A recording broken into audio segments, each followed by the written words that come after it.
విధంగా అయితే ఊడవేయాలి ఫ్రెండ్స్. లోపట అయితే ఈ విధంగా ఉన్నాయి.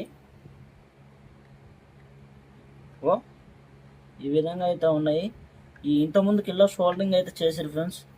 ఈ షోల్డరింగ్ ఏమన్నా కట్ అయిందని చెక్ చేస్తున్నా. ఏమి కాలే, ఎందుకు వర్క్ కావట్లేదు అయితే మనం తెలుసుకున్నాము.